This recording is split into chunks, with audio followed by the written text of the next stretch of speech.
Praise the Lord. सो आज हमारा तीसरा लेक्चर है डिसाइपलशिप की क्लास पर। तो डिसाइपलशिप में ट्रेनिंग बहुत ज़रूरी है। ट्रेनिंग यानी किसी भी चीज़ की प्रैक्टिस करना, उसकी रियाजत करना, बार बार उसको सीखना। डिसाइपलशिप में ट्रेनिंग में से आपको गुजारा जाता है। आपको बार बार कलाम की बातें बताई जाती हैं और एक पूरा कोर्स समझाया जाता है और उसको मुख्तलिफ़ पहलुओं से देखा जाता है। सो आपको ट्रेन किया जाता है। डिसाइपलशिप में आपको क्या किया जाता है? ट्रेन किया जाता है ताकि आप खुदा के कलाम को समझें और समझकर आगे दूसरे लोगों को समझाएं, ताकि आप खुदावंद के कलाम को समझें और आगे दूसरे लोगों के साथ उसको शेयर करें। तो इस बात के लिए आपको ट्रेन किया जाता है।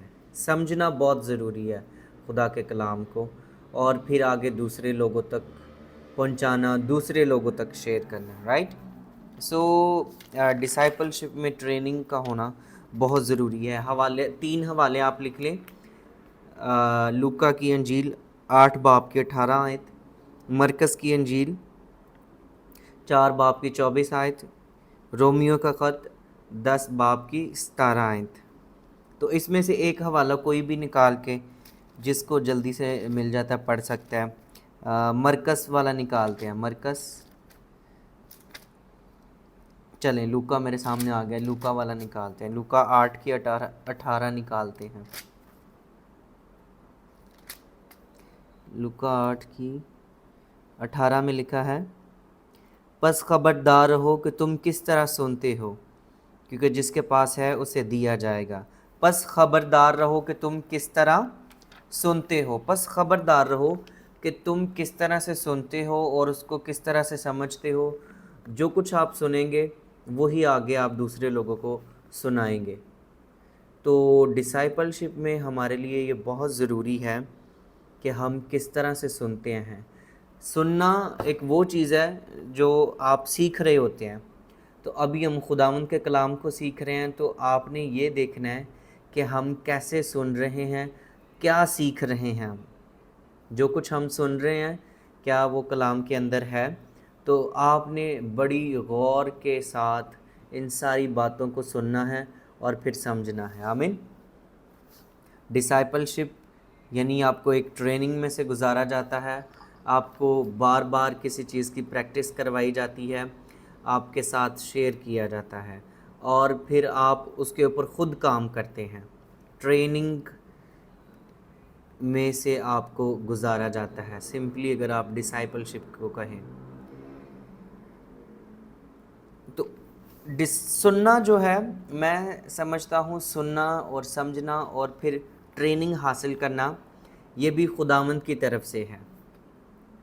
तो ये एक टैलेंट हो सकता है, ये एक गिफ्ट हो सकता है और ये एक महारत हो सकती है, आपका हुनर हो सकता है। तो 3 बातें आज हम करेंगे। कितनी बातें? 3 बातें आज हम करेंगे।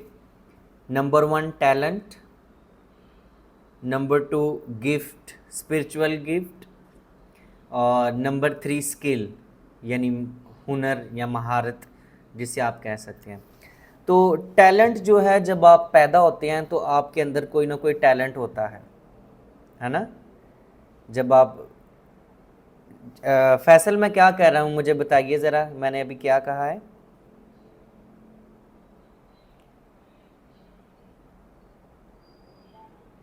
सब अपने टैलेंट के बारे में बताया और हम्म सॉफ्टवेयर के बारे में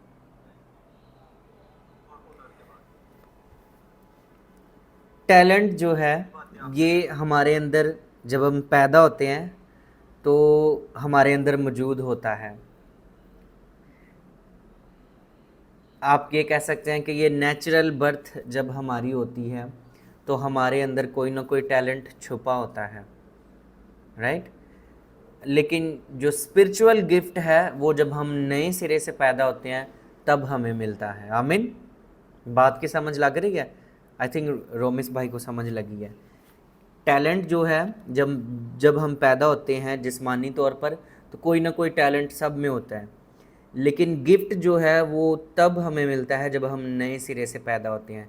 रूहानी तोहफ़ा जिसे हम कहते हैं, स्पिरिचुअल गिफ्ट हमें तब मिलता है जब हम मसीह में नए सिरे से पैदा होते हैं। सो स्किल जो है, महारत जो है, वो आपको हासिल होती है बार बार किसी चीज़ को ट्रेन करने में।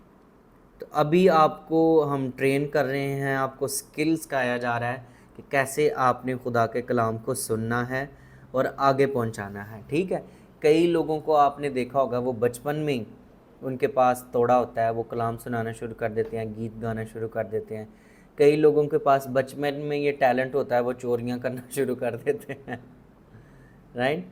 कई लोगों के पास बचपन में टैलेंट होता है, वो गाने गाना शुरू कर देते हैं। अगर मैं आपको एक मिसाल देना चाहूँ तो मैं यूँ कह सकता हूँ कि नुसरत फ़तेह अली ख़ान, उनके पास एक टैलेंट था, उन जैसा कोई नहीं गा सकता, राइट। लेकिन अगर आप अर्नेस्ट मल को देखें, गाता वो भी था, लेकिन उसके पास रूहानी तोहफ़ा था। फ़र्क नज़र आया आपको, राइट। एक जो है वो जिस्मानी टैलेंट है और एक के पास रूहानी गिफ्ट है, तोहफ़ा है, खुदावंद की तरफ से दिया हुआ। और उसके बाद स्किल आता है जो कि जब आप प्रैक्टिस करते जाते हैं, रियाजत करते हैं किसी चीज़ की, तो तब आपको हासिल होता है। सो टैलेंट के लिए अगर आप हवाला देखना चाहते हैं तो ज़बूर 139 उसकी 13वीं आयत में, साम 139 उसकी 13वीं आयत, टैलेंट आपको नज़र आ जाएगा।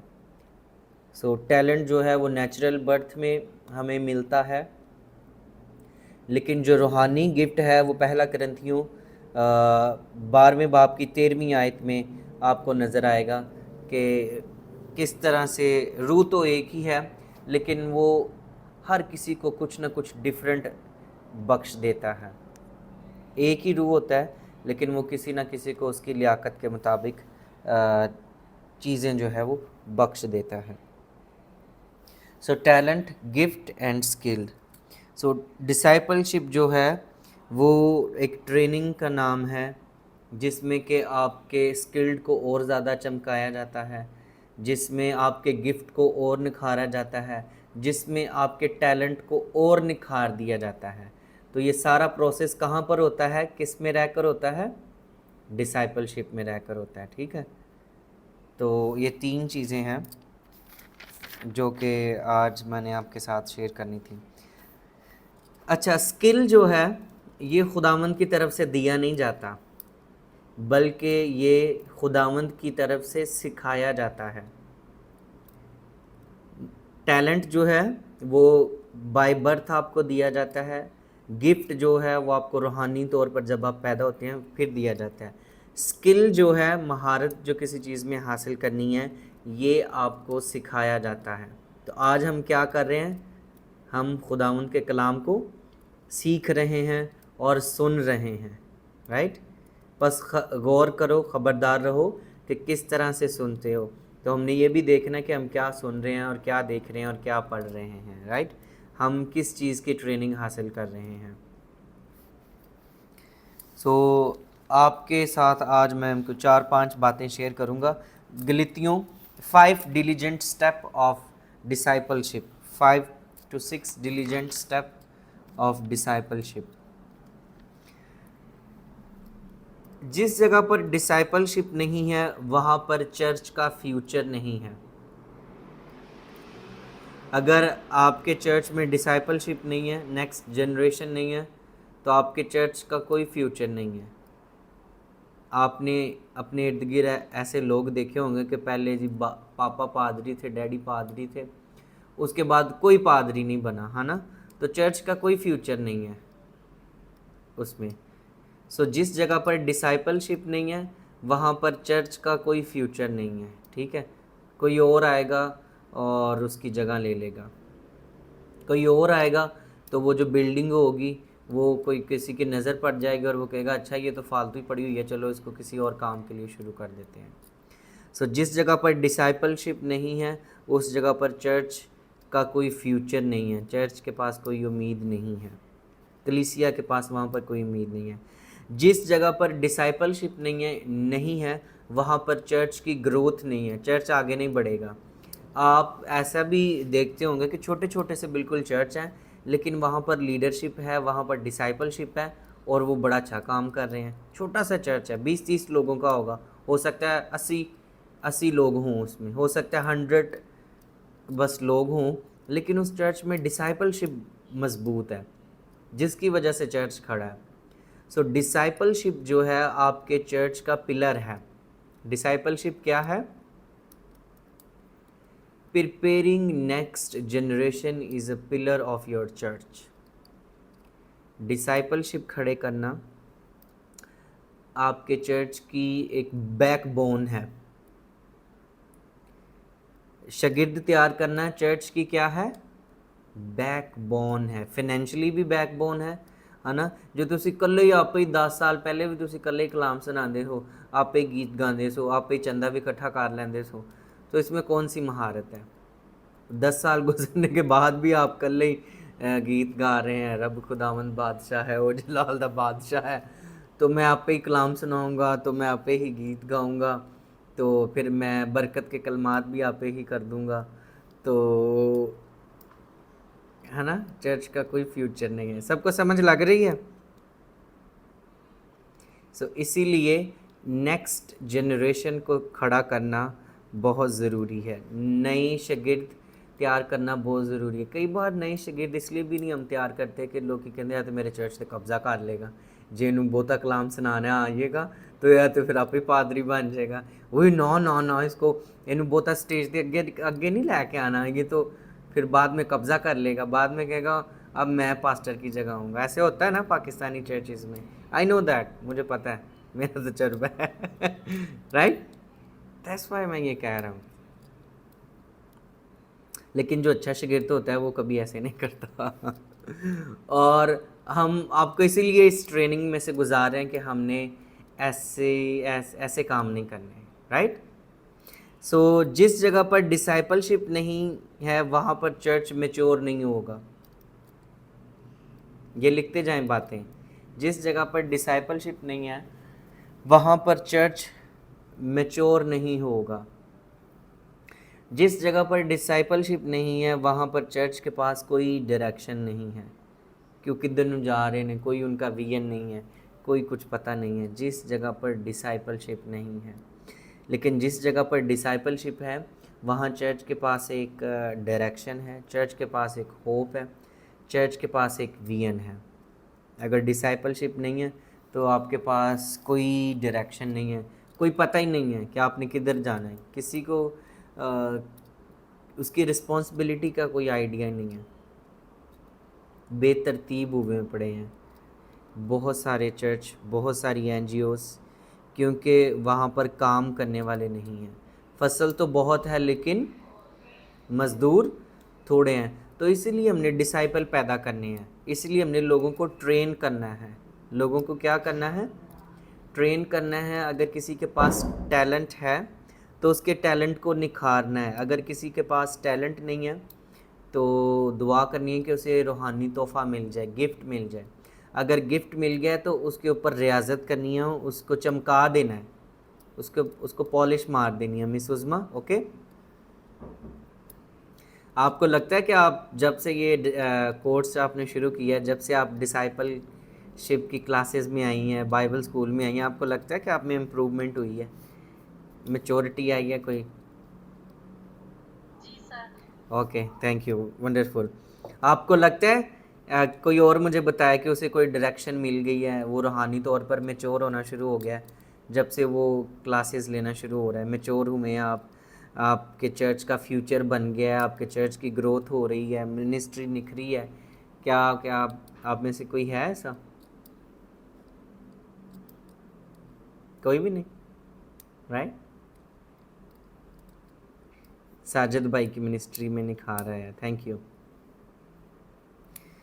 सो जिस जगह पर डिसाइपलशिप नहीं है वहाँ पर मिनिस्ट्री जो है वो चंद दिनों के लिए है, सिर्फ चंद सालों के लिए हो सकती है। अच्छा, जहाँ पर डिसाइपलशिप नहीं है वहाँ का चर्च गरीब होगा। जहाँ पर डिसाइपलशिप नहीं है वहाँ का चर्च क्या होगा, गरीब होगा। लेट्स सपोज आपके पास 10 डिसाइपल है, 10 डिसाइपल में से 5 डिसाइपल जो हैं वो दैयकी देते हैं। 10 डिसाइपल में से कितने दैयकी देते हैं, 5 दैयकी देते हैं। तो इसका मतलब है कि आपके चर्च के पास कुछ ना कुछ इनकम भी आ रही है ना, इनकम आ रही है।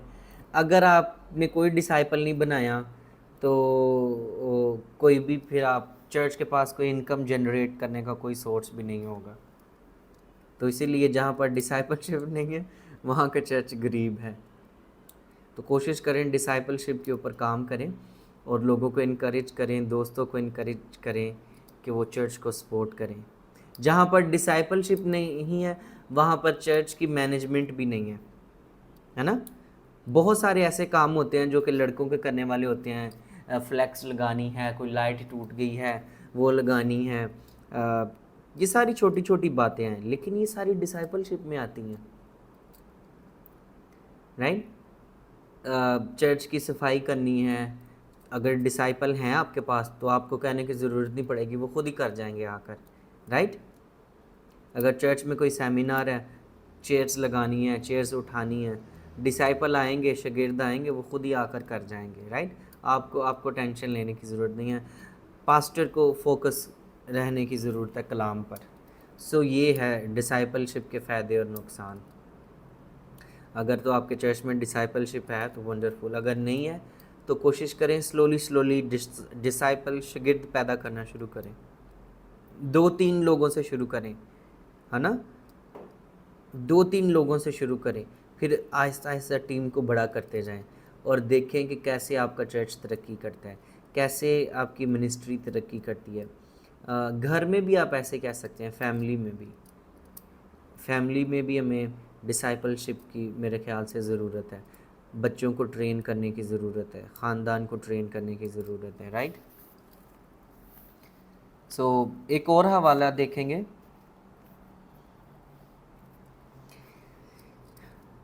स्पिरिचुअल गिफ्ट जो हैं वो हमें किस लिए दिए गए हैं, तोहफ़ा जो है, रूहानी तोहफ़ा, वो हमें किस लिए दिया गया है। पहला कुरिन्थियों 12 की 4 से 6 आयत, ताकि हम तरक्की करते जाएं। तोहफ़े हमें इसलिए दिए जाते हैं ताकि हम तरक्की करें। फिर रूहानी तोहफ़े हमें इसलिए दिए गए हैं ताकि हम मिनिस्ट्री के काम को पूरा करें। पहला पतरस 4 बाब की 10 आयत, पहला पतरस 4 बाब की 10 आयत, तोहफ़े हमें इसलिए दिए गए हैं ताकि हम खिदमत के काम को पूरा कर सकें। 4 बाब की 10 आयत में लिखा है, जिनको जिस जिस जिस कदर नेमत मिली है वो से खुदा की मुख्तलिफ नेमतों के अच्छे मुख्तारों की तरह एक दूसरे की खिदमत में सर्व करें। अच्छे तरीके से सर्व करनी है।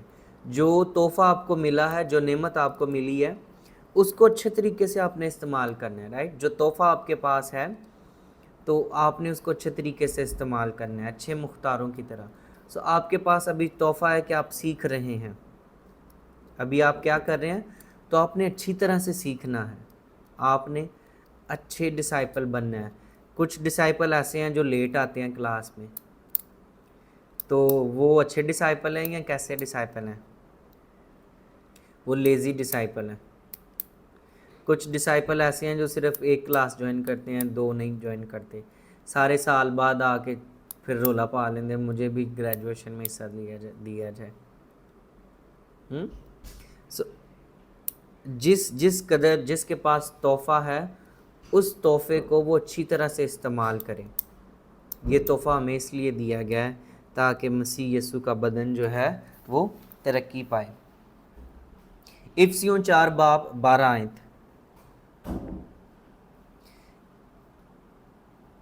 इफिसियों 4 बाब की 12 आयत में क्या लिखा है, देखिए ज़रा।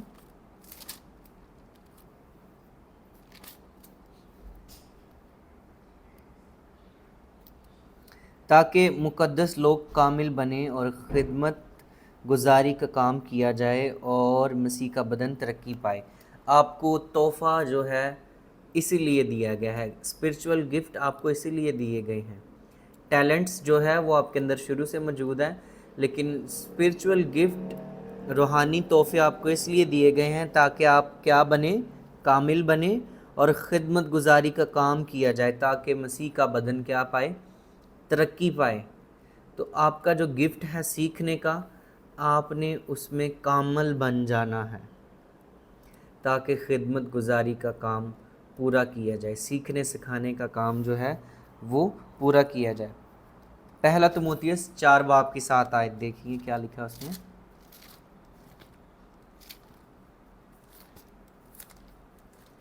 पहला तीमुथियुस 4 की 7। लेकिन बेहुदा और बूढ़ों की सी कहानियों से किनारा कर और दीनदारी के लिए रियाजत कर। दीनदारी के लिए क्या कर, प्रैक्टिस कर, ट्रेनिंग कर, स्किल, वही बात आ गई ना प्रैक्टिस करने की। ताकि जब आप प्रैक्टिस करते जाएंगे तो आप माहिर हो जाएंगे, स्किल्ड वर्कर आप हो जाएंगे।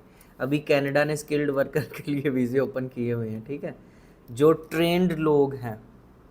सो आपने कलाम में क्या करनी है, रियाजत करनी है। रियाजत का मतलब समझ देना, प्रैक्टिस, बार बार उसको दोहराना, उस पर होमवर्क करना, सीखना, किसी चीज़ को रियाजत करनी। जब हम मौसीकी के जो सुनने वाले सुनाने वाले उन्हें पता है, हम कहते हैं जी हम इसने बड़ी रियाजत की है इसलिए इसका हाथ बड़ा साफ़ है, ये बड़ी रियाजत करता है इसलिए इसका गला बड़ा साफ़ मीठा गला इसका बोलता है, राइट, ऐसे कहते हैं ना। सो कलाम के लिए आपने क्या करनी है, रियाजत करनी है। दीनदारी के कामों के लिए रियाजत करनी पड़ेगी। रियाजत कैसी करनी पड़ेगी, ऑन टाइम आना पड़ेगा, होमवर्क करना पड़ेगा, पेपर देना पड़ेगा, क्लासें सुननी पड़ेंगी दोबारा से। आप में से कितने लोग हैं जो यूट्यूब पर जो सेशन यही आज की क्लास का दोबारा से सुनते हैं? कितने लोगों को पता है कि यूट्यूब के ऊपर ये क्लास जाएगी? हाँ जी, सबको पता है। कमेंट्स तो मैंने कभी किसी का नहीं देखा कि मैंने सुनी है। अगर आपके नोट्स मिस हो जाते हैं तो आप क्या करते हैं, कभी दोबारा कोशिश की है कि आप उस क्लास को दोबारा से सुने? रियाजत, प्रैक्टिस करनी है। क्या करनी है, प्रैक्टिस करनी है, ट्रेनिंग करनी है उसकी, ताकि आप कामिल हो जाएं। आमीन। सो अभी 6 क्लास की ना रिकॉर्डिंग आ जाती, अभी रिकॉर्डिंग नहीं आ रही। जी भाई, रिकॉर्डिंग भी आ जाएगी, क्लास में ही आ जाएगी, जूम ग्रुप में ही आ जाएगी। Okay okay. सो अभी 5 बातें जो एक अच्छे डिसाइपल में होनी चाहिए, डिलीजेंट स्टेप ऑफ लर्निंग आप इसको कह सकते हैं, वो आपके साथ शेयर करूंगा मैं। गलतियों 2 बाब की 15 आयत में क्या लिखा है देखिए, जिसको हवाला पहले मिल जाता है पढ़ दिया करे ज़रा। गलतियों 2 की 15 में क्या लिखा है,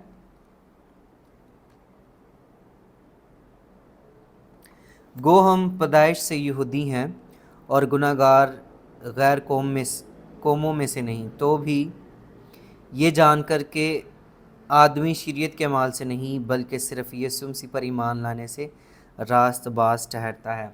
सो एक अच्छा डिसाइपल जो है वो ईमान लाता है, एक अच्छा डिसाइपल जो है वो ईमान लाता है और अपने टैलेंट को, अपने गिफ्ट को और अपने स्किल को और चमकाता है, उसकी प्रैक्टिस करता है, रियाजत करता है, दीनदारी के लिए प्रैक्टिस करता है, ना कि बूढ़ों की कहानियों और इधर उधर की बातों में मसरूफ़ रहता है। ठीक है जी। इफ्सियों 4 बाब की 3 आयत, इफ्सियों 4 की 3 में क्या लिखा है देखें ज़रा। इफ्सियों 4 की 3,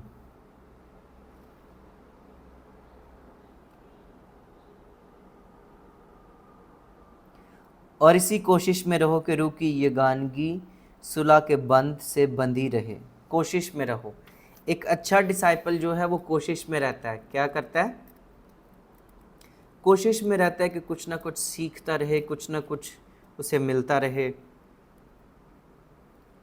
और वो कलाम से बंधा रहे, कलाम की बातों से वो बंधा रहे। आमीन। एक अच्छे स्टूडेंट की ये कोशिश होती है। पहला थिस्सलुनीकियों 2 बाब की 17 आयत। एक अच्छा डिसाइपल जो है वो उसकी हमेशा आरजू होती है, कमाल आरजू होती है। पहला थिस्सलुनीकियों उसके 2 की 17।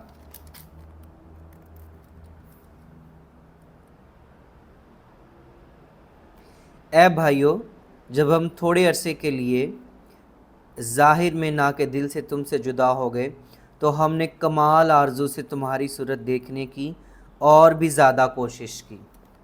कोशिश करनी है, पहले वाले में भी कोशिश थी, यहाँ पर भी कोशिश है, और कमाल आरजू करनी है। आपने कमाल आरजू से कोशिश करनी है कि आप खुदा के कलाम को, खुदा के लोगों को देख सके, डिसाइपल्स को देख सके, दूसरे शागिर्दों को देख सके। तो हमने कमाल आरजू से तुम्हारी सूरत देखने की और भी ज़्यादा कोशिश की। तो एक अच्छा डिसाइपल दूसरे डिसाइपल को देखने की कोशिश करता है। एक अच्छा डिसाइपल कोशिश करता है कि मैं क्लास में जाऊं और दूसरे शागिर्द जो हैं उनको मिलूं। ये उसकी आरजू होनी चाहिए। आमीन। इब्रानियों 4 बाब की 11 आयत। आप आराम में दाखिल हो जाते हैं। जब आप ऐसा करते हैं तो आप आराम में दाखिल होते हैं। 4 की 11 आयत।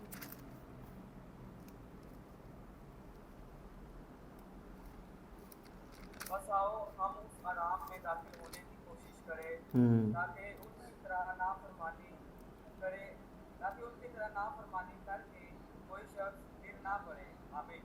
हाँ, कोशिश करें। यहाँ पर भी क्या है जी? बस आओ हम उस आराम में दाखिल होने की कोशिश करें। अभी तक 3 बार लफ्ज़ कोशिश आ चुका है, राइट। एक डिसाइपल जो है उसे कोशिश करनी है कि वो आराम में दाखिल हो। यीशु मसीह ने क्या कहा? मुझसे सीखो, मैं हलीम हूँ और फरोतन हूँ, राइट। मुझसे सीखो। बस आओ हम उस आराम में दाखिल होने की कोशिश करें